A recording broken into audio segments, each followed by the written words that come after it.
Hi, this is Mimkey, and today we're going to be talking about worlds within worlds, spheres within spheres, the music of the spheres.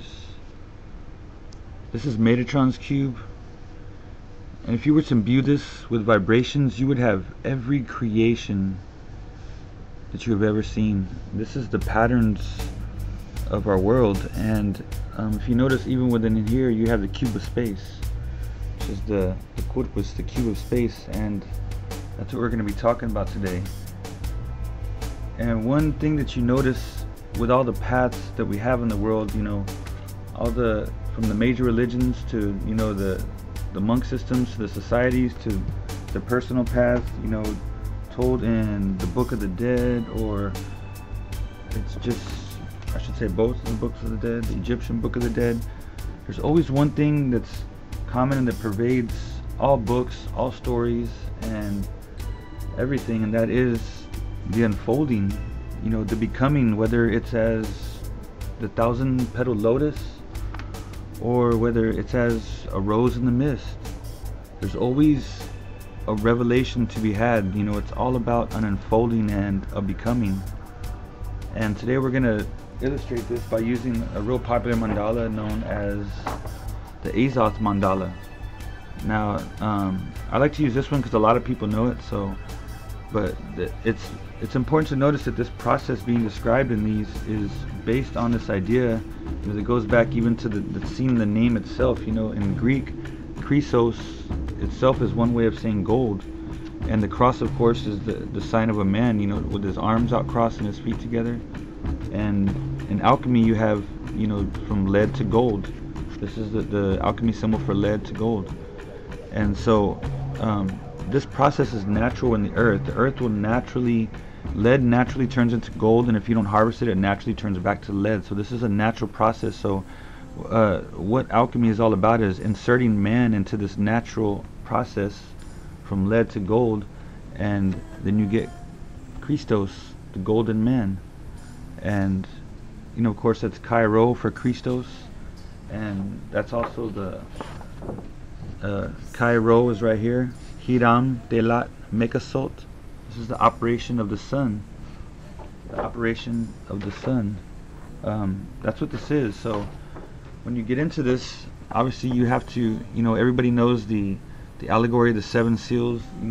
We have to unlock these seven seals within to become, to have the becoming, the awakening. And so right here it's given in the acronym on the outer ring right here, vitriol, which I'm sure you've heard is the universal solvent. Visita interiora terra rectificando in venias occultum lapidem. This is visit the innermost parts of the earth, like meditation yourself, and by rectifying the situation, by coming to terms or setting things straight, you will discover the hidden stone. And this right here is the pivot point. You're going to notice on all the mandalas, this is the defining pivot point right here, because I guess in religion this would be symbolically the point of being reborn, but then of course the resurrection comes later. So this part right here is very important, because most people, whatever they're doing, whatever path they're on, when they become exalted and they separate their divine self from their fleshy self, and then it is raised up, and of course it has form to be raised up.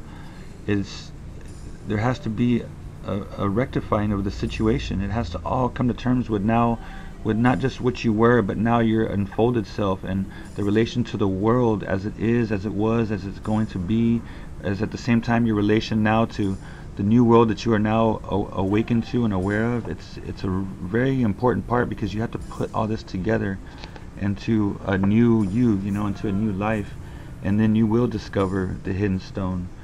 And of course, this is where the astral body emerges. This is the philosopher's stone. This is the lapis philosophorum, and this is the return to Eden, a purified mind. This is the process within the process, the sphere within the sphere. And of course you'll notice the corpus, the body, corpus Christi. We have anima, the soul. In Latin the sun is sol, soul, so this is also representing the soul, and the salamander, the fire. spiritus, the spirit, represented by the moon.